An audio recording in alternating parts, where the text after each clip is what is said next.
Okay, all right, it's right at 11. I'm going to go ahead and kick things off. Welcome, everyone. I see it's a smaller group, but I'm India Hayes from Mini City. This is the kickoff of one of our mini webinars that we'll be having this fall, just to have an open discussion around homelessness, race, the city of Atlanta, our awesome product that we offer to homeless care providers, as well as the teams here in Georgia and hopefully beyond, and also share some really exciting news that we have coming up planned for the fall. So the format for this webinar is really informal. We're going to start off, of course, with our discussion on what Mini City does. I know that some of you guys might not be familiar with Mini City, or might be the first time that you're hearing about Mini City. So we're just going to kick things off with a introduction to Mini City, how our software works, some of the wonderful groups that we work with here in the Atlanta area. And then we will also do a little demonstration, and then we'll kick it off to our discussion or our moderated topic, the cost of homelessness. So again, just to go over for the people that just joined, we're going to kick things off, webinar style with a presentation on what Mini City does, and then lead it into the discussion. At the very end, we invite you guys to ask us any questions that you may have. We'll make sure we keep a lookout on the Q&A. We'll ask them or answer them live. And we also have a Mini City supporter from Netcapital, the Chief Financial Officer, who can share some insights onto how groups like Mini City, other social impact startups, are utilizing crowdfunding platforms to reach their goals and milestones. So again, I'm India Hayes. I am the co-founder of Mini City and CEO. I'm joined today by two wonderful co-founders as well, and I'll let them introduce themselves.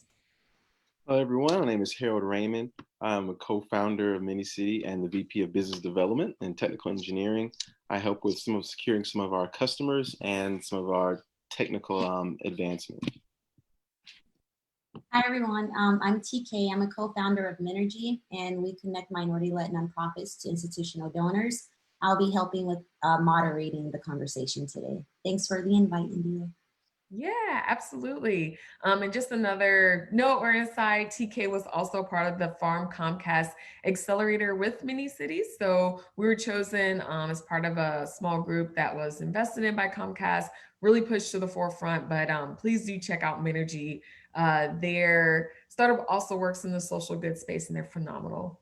All right, so I'll go ahead and share my screen to kick things off. I know the attendees cannot speak, but panelists, can you see the shared screen? Awesome. Cool. We'll just go ahead and kick things off. But again, I'm the CEO and co-founder of Mini City. We are a tech solution that provides ID for the homeless and homeless care providers. We've been operating for a few years in the Atlanta area. We are live in 19 sites. We love what we do. We always say that our tech solution is rooted in compassion, and that could not be more true, as we really, really try to make sure we're addressing the needs of not just, the indigent population or homeless, but also those that serve and care for them. So just to take it a step back before I dive into what our solution does and whatnot, let's talk about the problem that Mini City is actually addressing. So chronic homelessness, it's a huge problem in our nation. We're all very familiar with it. Lack of ID is a huge problem, whether it's something that people often talk about or think of, but it's one of the largest problems that's faced by the homeless.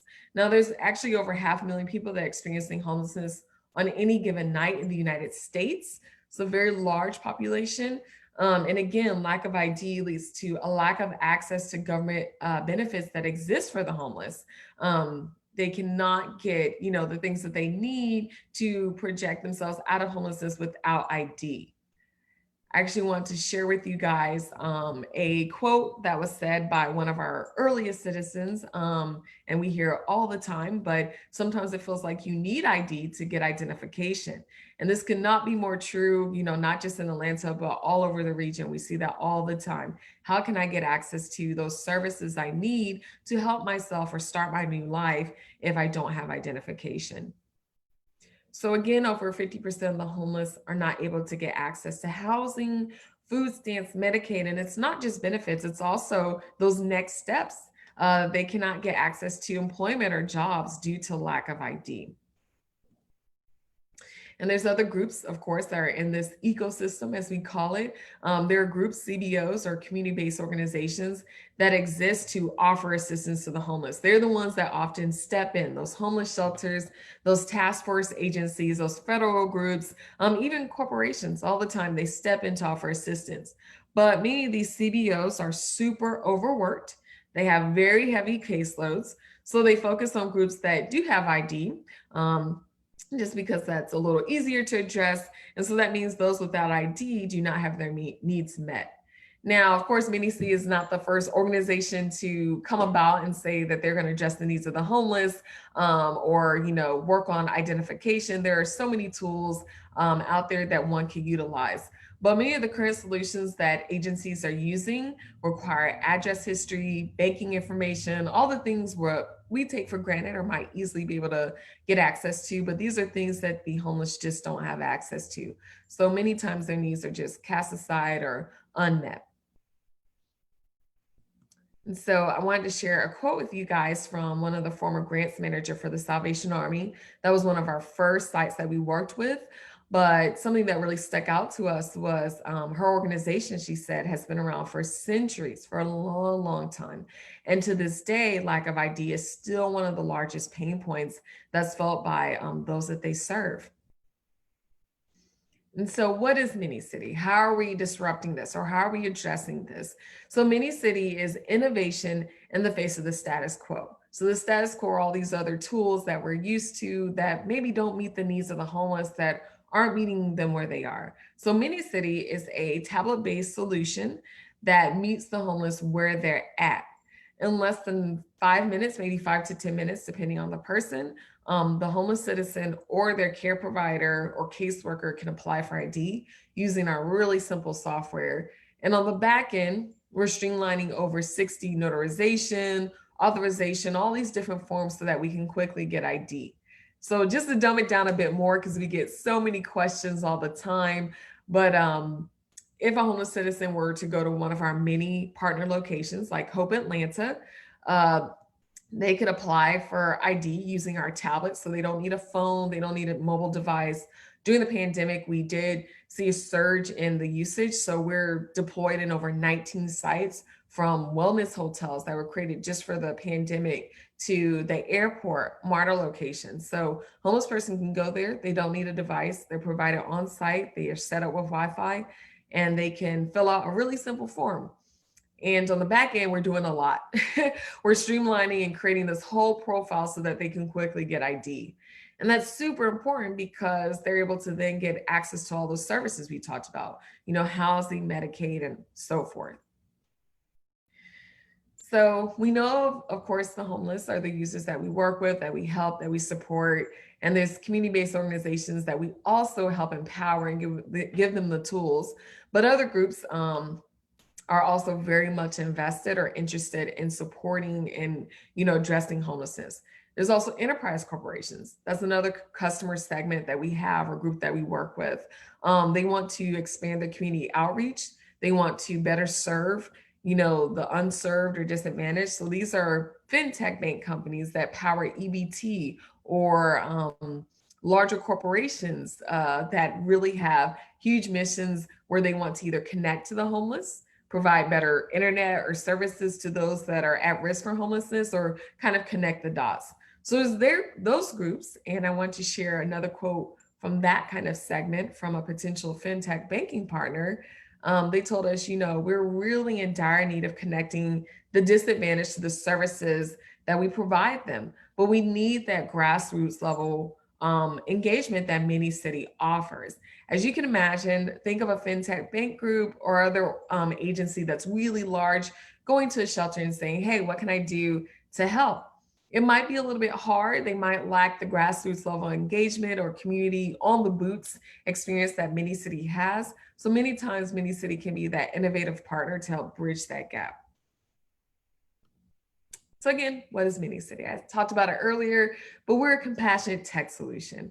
I can't stress this enough. We don't just throw our technology at groups and then go, okay, everything's solved. There's a lot of kind of a gap in terms of technology and whatnot, but we make sure we're investing ourselves and inserting ourselves in the community that we help with and really aligning ourselves with their personal success. So we're streamlining the admin process for obtaining legal forms of ID for the homeless and homeless care providers. Our solution, again, for those shelters, those community-based organizations, those youth groups, those smaller agencies, is that we're a resource center. We're someone that they can rely on or lean on to help them save time, to help boost their fundraising efforts. Mini City collects a lot of data that we share gladly with our different partner sites.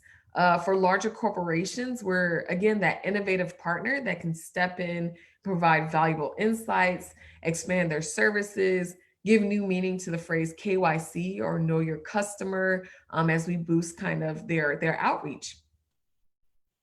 And again, we're just that nexus that allows these different groups. This is kind of like a bigger picture, Mini Cities kind of in the center of it. And you have these community organizations, these enterprise corporations that many times have the same goals. So we're just trying to, bring them together, or not trying, we do bring them together to communicate effectively, share important data, and facilitate ways to reach their organizational goals.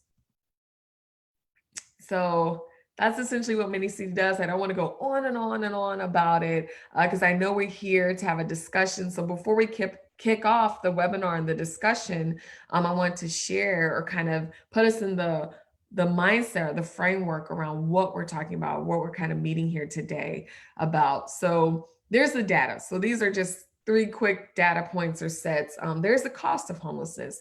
Many of you on the call, maybe you work in social impact, or you're co-founder like TK, Herold, and I, or maybe you're someone who this resonates with you personally, but we're all here to talk about the cost of homelessness and what that means. So just some rough stats. I don't know where you guys are dialing in from, or if you're all from Atlanta, but just on homeless jail stays alone, it costs the Atlanta public about $1.8 million. And that's just one small segment in terms of taxpayer costs.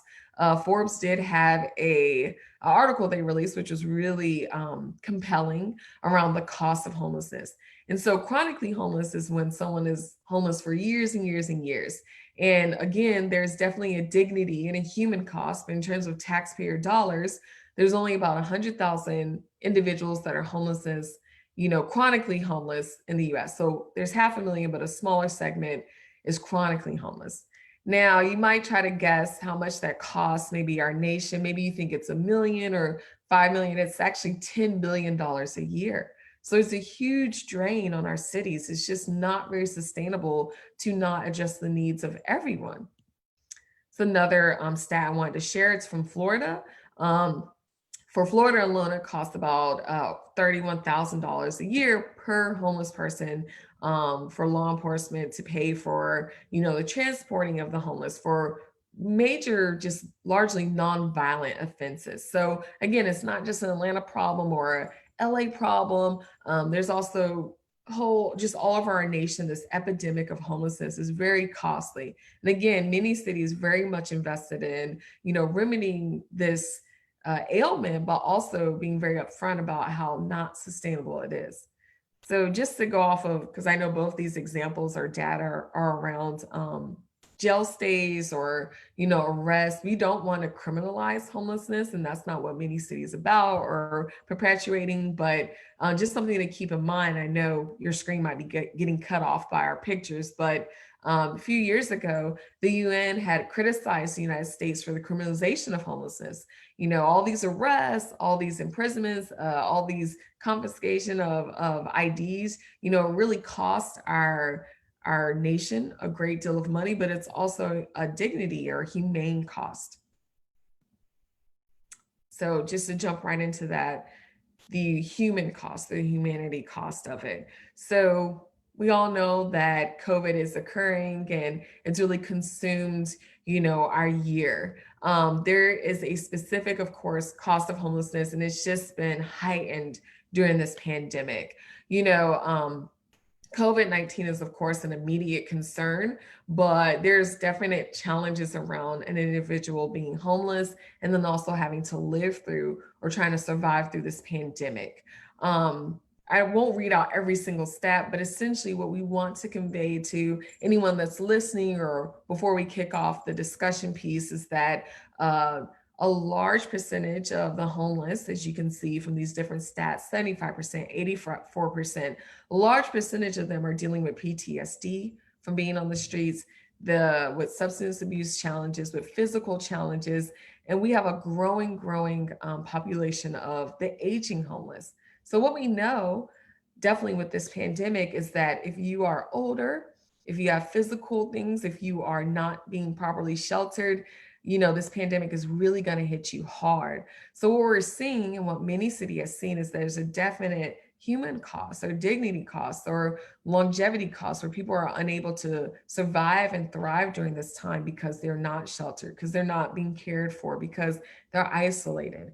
And so again, I don't want to go through every single stat. We share these all the time on our platform, or if you want to email us, we invite you to. But I just want everyone on this call to know that just for housing efforts alone, our nation put aside $11 billion just for the housing response and homelessness during the pandemic. So that's another kind of cost. Like, how can we address this? What can we do? And so I try not to be completely, I know it can get kind of dark and bleak talking about the human costs or what our homeless citizens go through, our fellow for lack of better words, neighbor, unhoused individual, what they go through. But there is hope. There is hope. There's a definite cost of homelessness. There's a definite strain on resources, but studies have shown, and many of these are from LA, if anyone's calling in from LA, but it's been proven that when individuals are housed, when we invest into software like MiniCity, when we invest into efforts like the ones that are here in Atlanta at MARTA or the airport, things that are going to house and give services to the homeless, there's a huge decrease in the cost. There's a 77% decrease in terms of hospitalizations, jail stays. So many things just go way down once you have these housing first strategies or resource hubs like MiniCity, all these things. And these cities, for example, LA, when you combine all the different efforts that they have, it is getting into the billions of dollars that cities are, putting aside to deal with this. So if we house individuals, if we push some of these efforts into groups like, Minergy and TK or Mini City or Gooder. I don't know if you guys have heard of Gooder. All these social impact groups, then you can definitely see these costs going down. But most importantly, you can see many of our fellow citizens being treated equally and having a good start to take those next steps and progress out of homelessness. So I'm going to go back to the like businessy side, but again, thinking about the cost of homelessness, this does relate directly. Again, we are a social impact startup, which is a little different. We're not a nonprofit, and we're not like a typical Lyft or Uber techie startup. We're kind of the synergy of many things. We combine social impact and tech. So when we talk about all the costs of homelessness, I don't know if there's any investors on the call, but that many times paints the picture of what the addressable market is for MiniCity. So there are $42 billion being set aside, again, to deal with the humane cost, the dignity cost of homelessness. And now this isn't just this 42 billion, because I know that's a really large number. That's not just the cost that's related to, permanent housing or whatnot. The addressable market for MiniCity also includes a lot of stuff that goes into health analytics. Again, those enterprise corporations that want data on the indigent population and want to better expand their outreach. This is all that funding that's being set aside or invested into, one, better help the homeless, better protect the homeless, but also expand services for the homeless. Now, MiniCity knows we're working in a social impact space. We don't think we can capture all of that. That would be very unrealistic. But our serviceable addressable market is a lot smaller. It's about 1 billion that we could target or that we can address or deal with or make use of. And these aren't just statements. I don't know how many of you guys have heard of MiniCity, but since launching and since revamping our software at the start of the year, we now have 19 paid sites. They're amazing. Some of them are the airport, Hope Atlanta at MARTA. Some are smaller groups, a lot of youth shelters. We deal with a lot of, youth-based groups, groups that work with veterans, supportive housing, special needs, and so forth. So things really kind of took off, for lack of better words, during the pandemic, just because there was a huge need to deal with this huge strain. And so I won't go through our revenue model and projections because I really want this to be a natural and organic conversation. And I would love for us to have time to spend to talk about, to have an open discussion and open it to you guys. But Mini City is very much on target with our different customers, our different groups. Again, we're not a nonprofit. We do partner with, but we do think of our partners as also customers because they do pay for our services.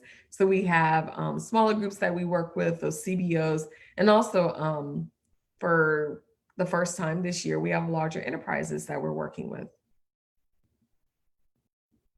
And again, we already introduced ourselves, but here's another look at our team, the group that's really bringing to life a lot of these partnerships, a lot of this traction and change. There's myself, Herold, who's on the call, Sorja, who unfortunately couldn't make the call, but he's our CFO and co-founder, and then of course, Anita Jones. And we have wonderful advisors, really pivotal individuals who have kickstarted or exited several companies, have done really great things. But if you ever want to connect with us, please reach out on LinkedIn. But this is our dream team, so to speak, that helps bring a lot of things to light and make stuff happen. Oh, okay. So usually when we do this presentation, we joke about how we operate like a family, we act like a family, because many of us are family members. That like flew over my head. But the reason why you see two baby pictures is because two of the team members, myself and Herold, we actually are siblings. So totally forgot about that. So this year, Mini City is raising $1 million to go into further development, site launches to build out capacity, to help capture that first enterprise group, which I'm happy to say we can't wait to announce who that enterprise partner is. At the end of the year, we want to reach 150 more community-based organizations so that we can change the lives of over 23,000 homeless citizens that we support. We've helped hundreds and hundreds of individuals since this pandemic, but we really want to scale and grow and boost those efforts. Right. So enough of the endless talking about, just me going on and on. I would love to open it up now to our webinar. And again, please drop in any questions or comments that you have during this webinar, because we would absolutely love to, to be able to, have you guys participate. So I'll turn it over to you, TK. All right. So as you were talking, there are a few things that I want to know more about. So can you describe one more time what your software does specifically? Yeah, absolutely. So again, what our software does specifically, I know it's a lot that was said during the presentation, but we're providing very simple software solution on a tablet. So again, people don't have to go to a site. We used to have a web portal, but that doesn't exist anymore. So we're providing tablets on site to different homeless care providers. So the youth shelters, different organizations, wraparound service providers, Salvation Army, Gateway, those type of groups, we're offering our tablet.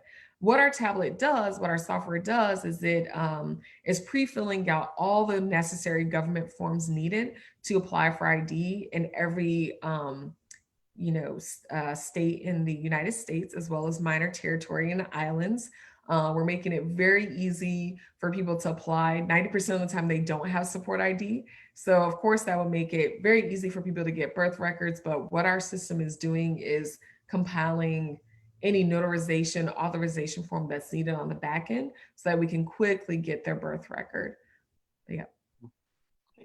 TK, I would love to speak more on how Mini City is growing, because although we do have main function is those ID services, as we're growing, we're becoming more of that resource hub. We're becoming that digital platform that's doing the same thing with IDs, making it more effective and reducing those barriers of entry for our homeless users.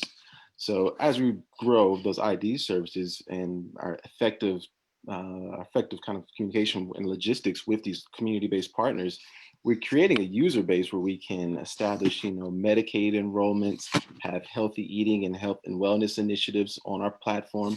So there's a lot more that we're incorporating into it now that we have all this data and large user base. Um, so it'll be really cool how we see in the future and where we grow some of our new technologies as we connect these enterprise partners also.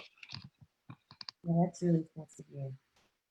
All right, so another question that I had. So, India, you talked about homelessness costing a great deal in terms of sustainability and human dignity. But can you explain more about the actual dollar amount? How much does homelessness actually cost? Yeah.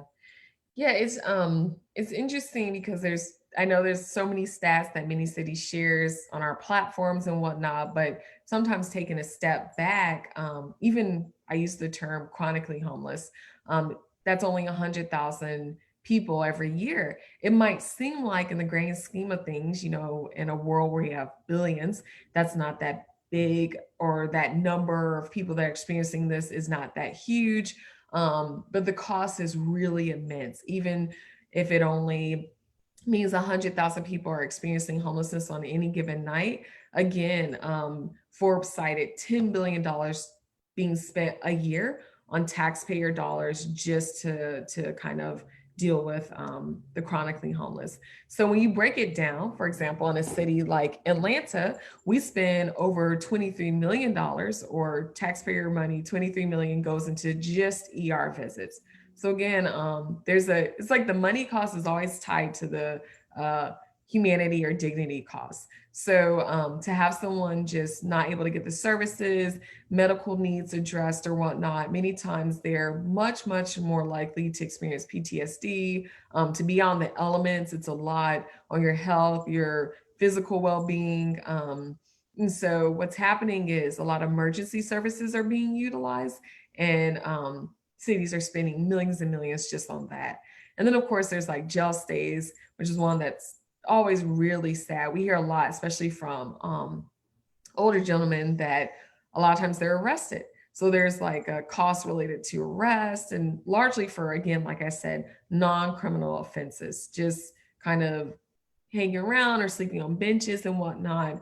So it can be very, very costly. So I feel like it's really important as social impact founders to point out, hey, for every um, not like lacking in compassion, unloving thing that someone has to go through, even if you're totally heartless or you're just like an investor who's interested in the dollar amount, it always links to this huge strain on our economy. It goes both ways for sure. Yeah.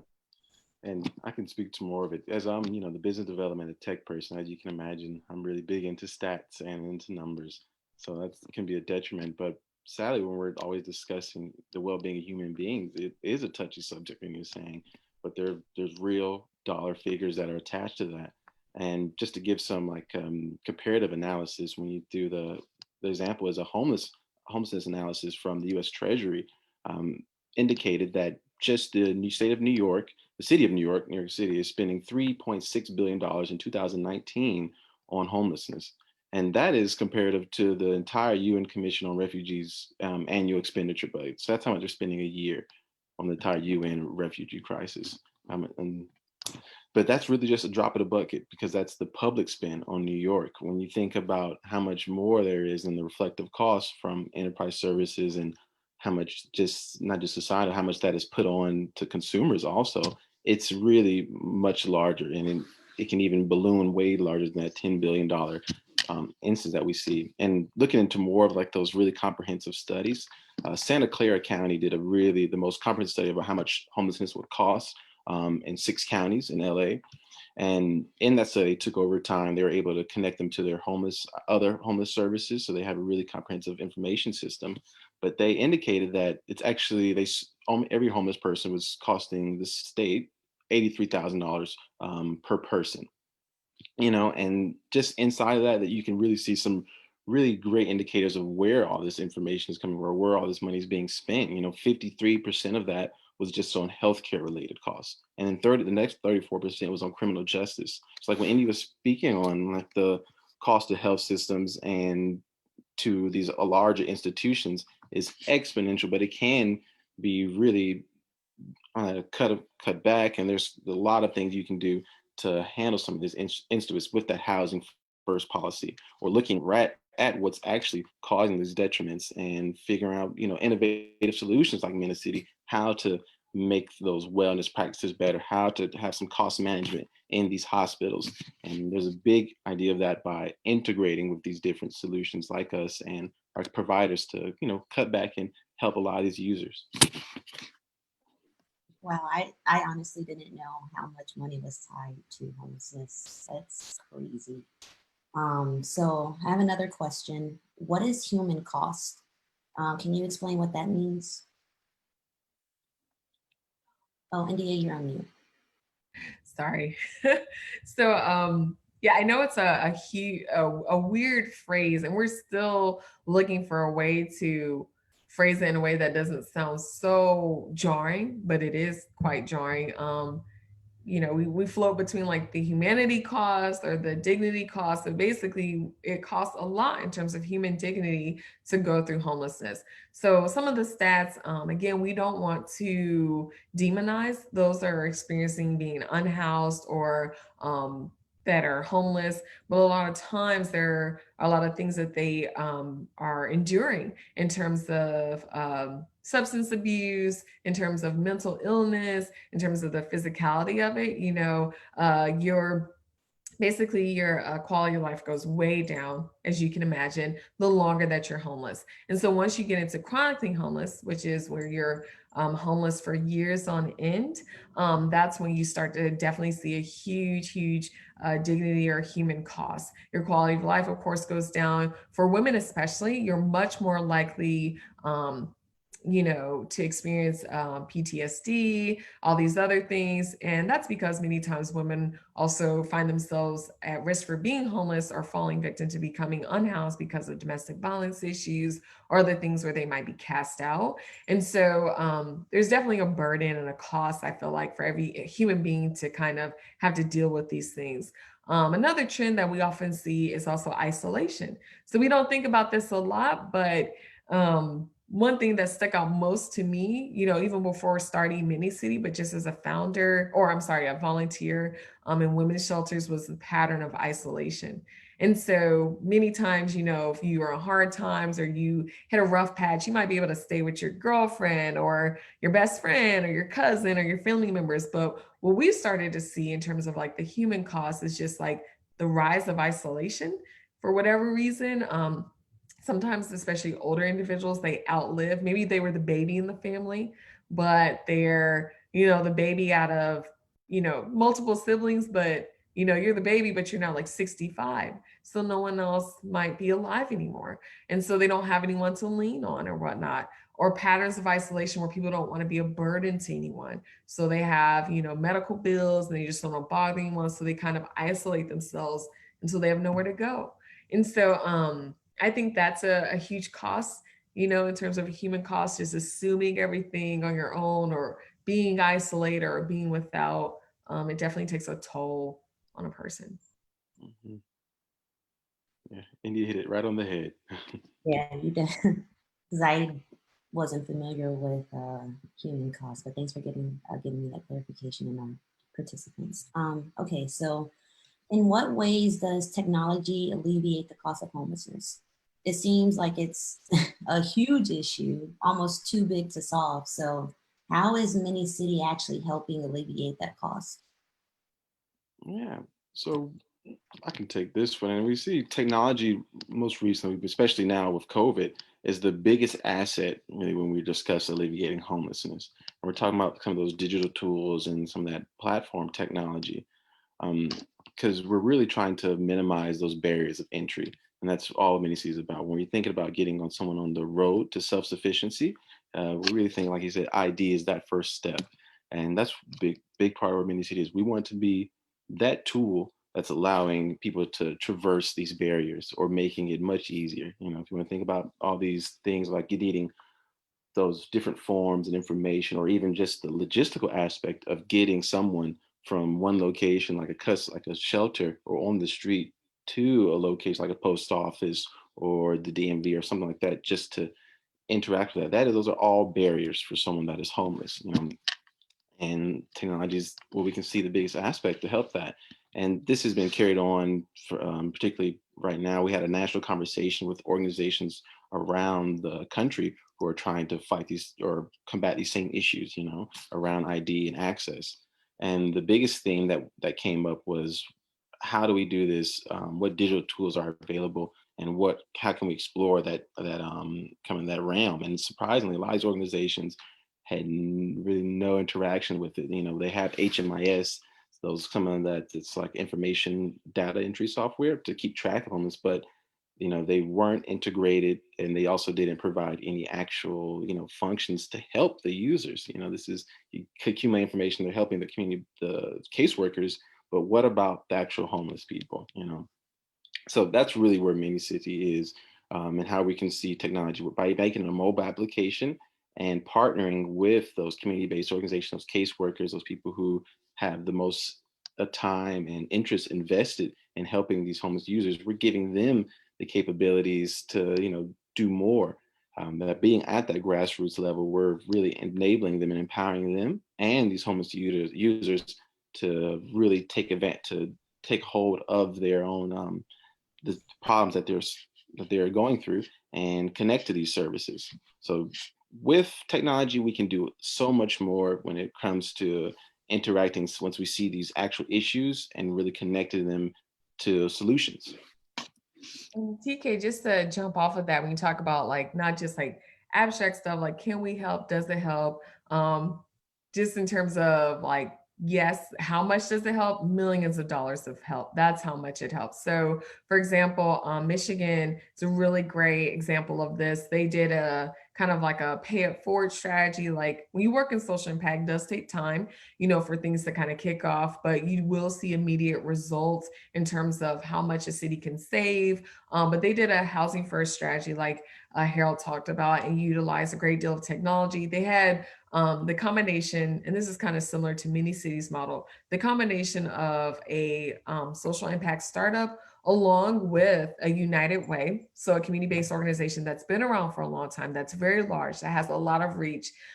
Put the city invested quite a bit into housing first, as well as a resource kind of pull into the social startup, and they started to see the taxpayer costs go down, you know, by the millions. So it can have an immediate effect, but instead of us just being like, yeah, it's really great or it helps or whatnot, in terms of like the actual number, it can be tons of money.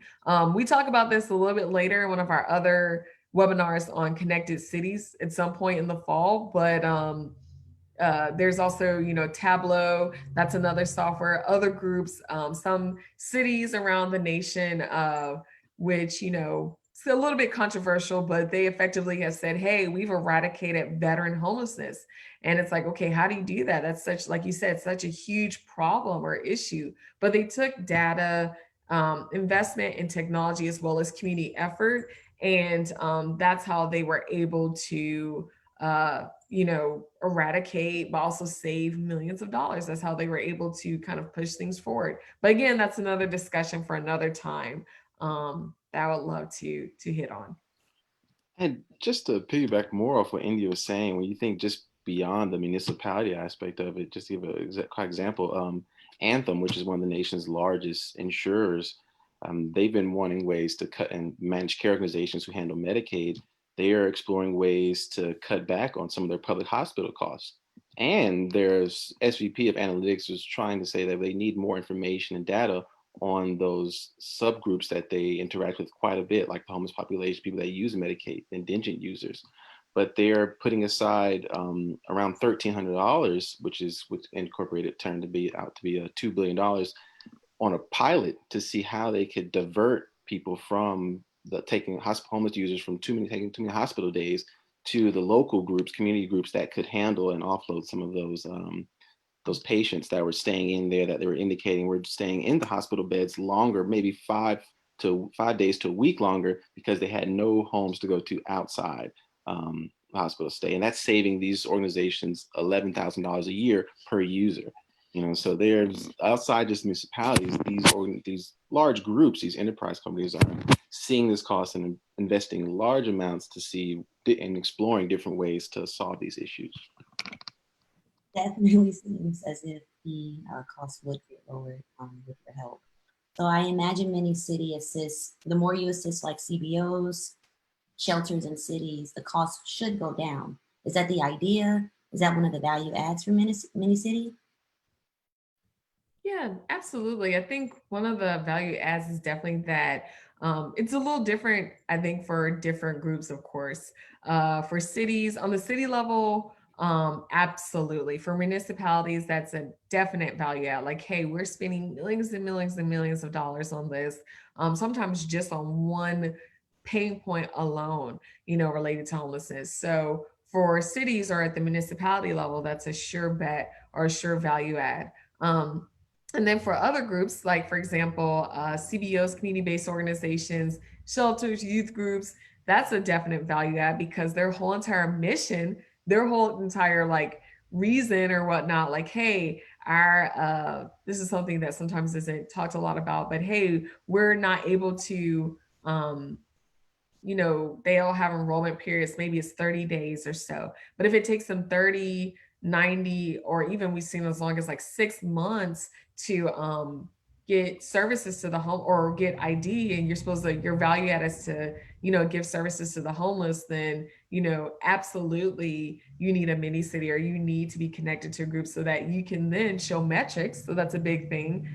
So you can show data and be able to unlock the grants that you need. So that's why we say for enterprise corporations, we extend their outreach. For municipalities, we can be time and cost saving. But then for CBOs, we can boost their opportunity to get fundraising or keep grants or whatnot. We often have partners that are asking us for our data pools or level of outreach, or okay, what's our success rate or other things, because that helps them not just save money, but also, I guess, retain budgets or amplify their budget and whatnot. And you kind of answered my next question in some of what you just said, because I wanted to know, like outside of homeless shelters and the homeless, who else would seek out your services? And you said CBOs. Is there anyone else that would seek out your services? For sure. You talk about the CBOs, community-based organizations, but and municipalities, but there's also, like she was saying, those enterprise corporations. When we're talking about making this a platform and a resource hub, IDs being that is very important. It's that KYC, know your customer. We have particular insight that no one else almost really has now of these homeless users. So when we're talking about, we can integrate into managed care organizations.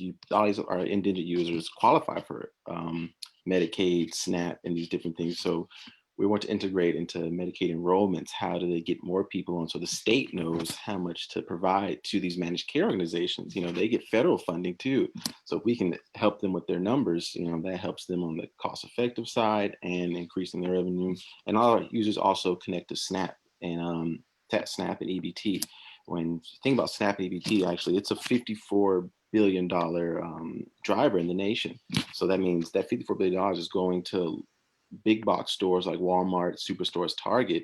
But within that, there's also homeless shelter areas, homeless shelters that provide meals, and local CSAs, which are farmers markets that deliver fresh vegetables, and not just delivery, but also have their own farmers market.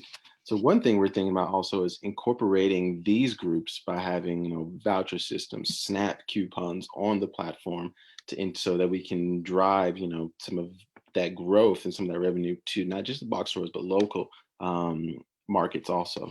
So yeah, there's a lot of different players when it comes to interacting with the homeless population. There's a lot of different groups that need to, like I was talking before, reduce that logistical barrier of interacting with them, how to better interact with them. So these are just not just the food providers, retailers, or the health insurers, but even big banking industry right now. There's a big proponent, particularly in Atlanta, of getting the unbanked or indigent population, getting them those financial tools. So we have that particular insight and data on or an insight on our user base to see what type of banking solutions that could work the best for them, and just knowing where they've been having that idea of knowing where they are in a certain space is really ideal for some of these other organizations like banks too. And that's a great point that both of you mentioned. Having that data that's huge because a lot of people don't have that information. So I can see how that can be beneficial for a lot of different organizations. All right, so we all know that we're in a pandemic, and I'm really curious to know, what has it been like to operate during COVID for Mini City? Oof. Right. Yes. So it's been, it's like everyone, it's caused a lot of adjustment for us. We had to pivot. It made a lot of our capabilities and things we did in the past, we've had to learn to do virtually. When it comes to how much we were spending on trainings, doing in-person trainings, we ditched all that to do virtual trainings, make self-taught training modules. India's done a great job of designing a lot of that, handling a lot of some of our outreach with some of our partners and conducting a lot of those virtual trainings. But when you think about it, COVID also has been huge on our user base.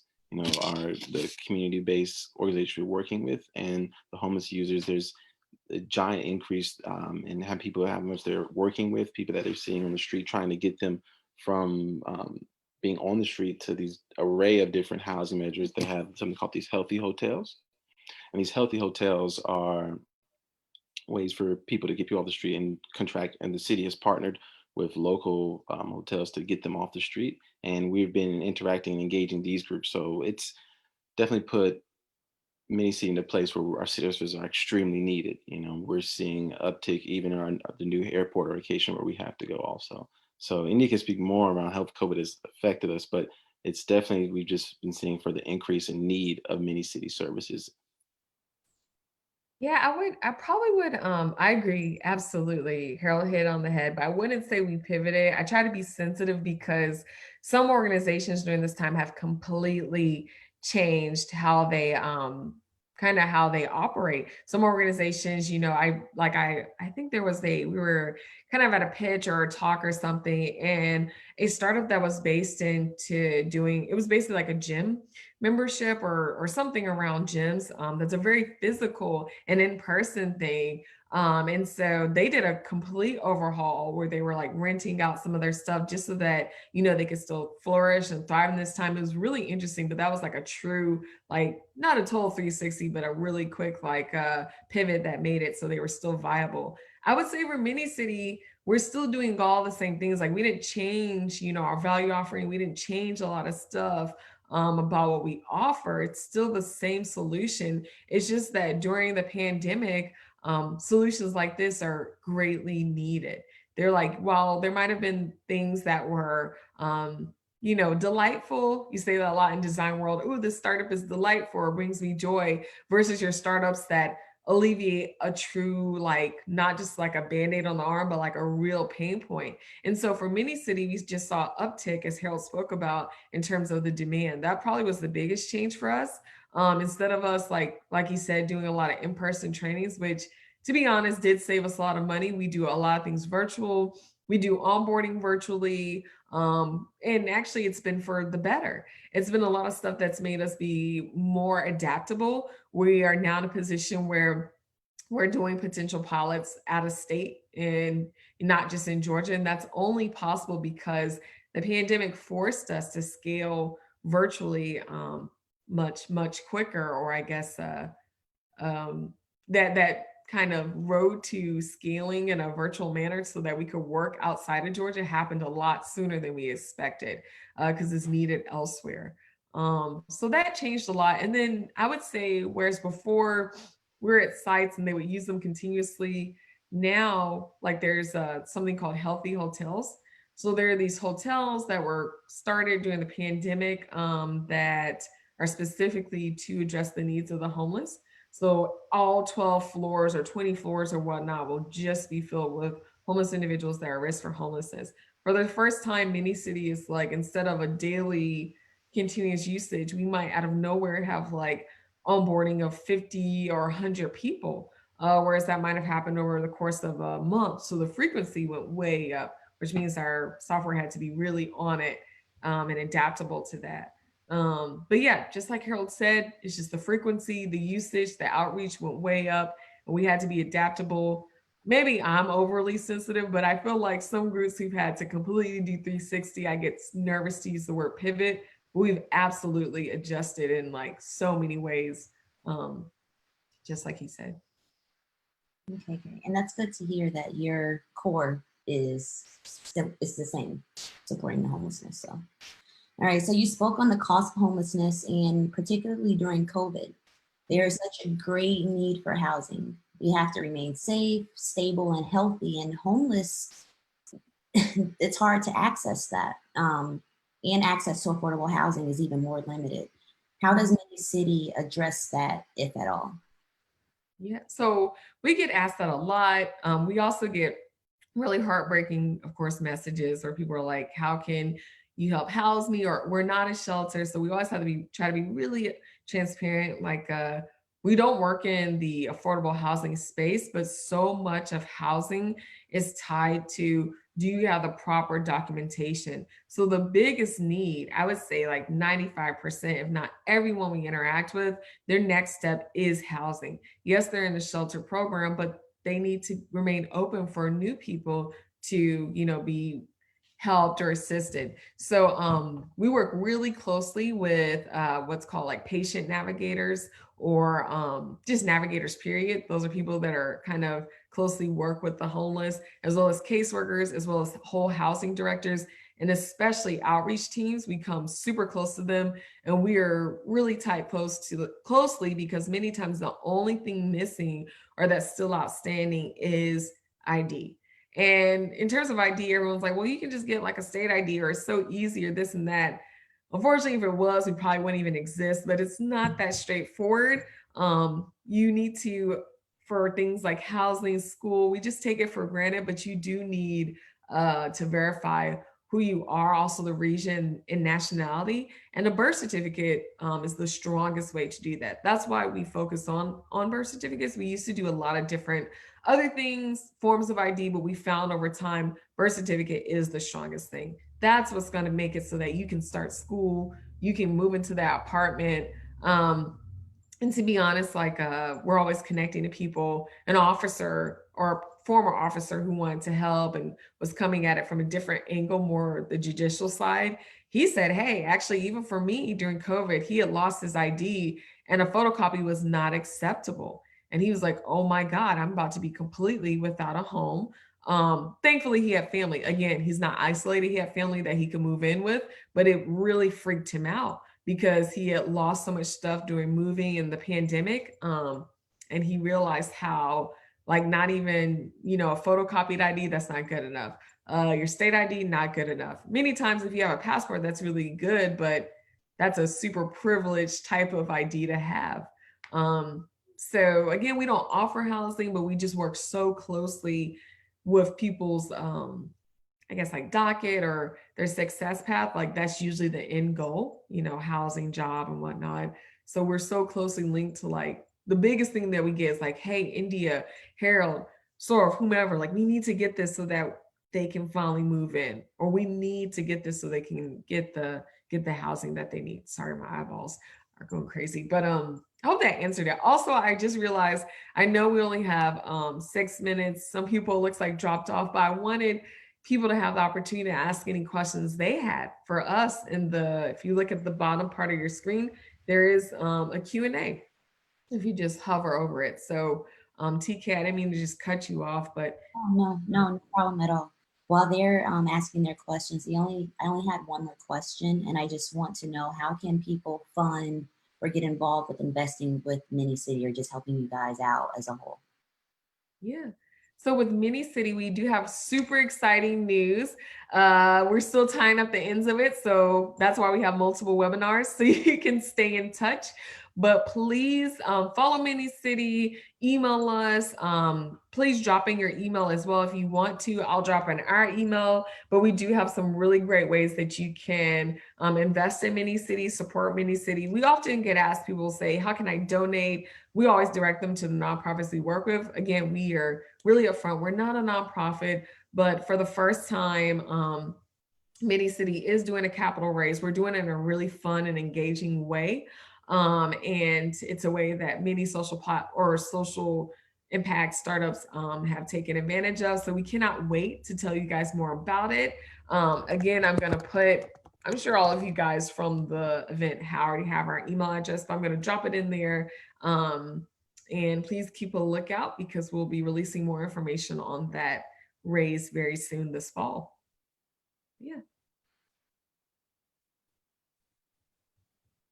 Well, thanks for having me and answering all of my questions. You guys still have the option to ask more. If you can do that in your Q&A. Yeah, if you guys I know we just have a few more minutes, but if you guys just pop down to the Q&A section, we'll repeat it or say it out loud. If you don't have any questions or whatnot, we will have these again. I think we have another one. The time is now, which is right before the election. We will be having another one on connected cities.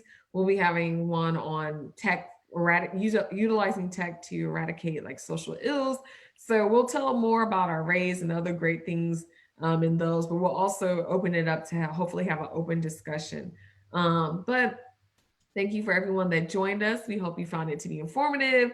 We hope you felt like you learned more about Mini City. Thank you, TK, so much for moderating this, and my fellow team member Herold, who's always like my ace. But I think that's it. Also, we do have Eric on the line. I know it's like only 3 more minutes, but he's someone who works in the social impact and crowd equity raising space. He's phenomenal. We'll have him hopefully on a few other calls where we can formally talk about, our exciting plans. But thank you, Eric, also for joining. I'm sorry. Yeah. Cool. Okay. So it looks like you guys are being more shy on this first call, but that's cool. We'll wrap up. I'm gonna actually drop in my LinkedIn. Herold will too into the attendee space. And yeah, we'll give you back a few minutes of your day. But thank you again, you guys, and we hope to see you at the next webinars.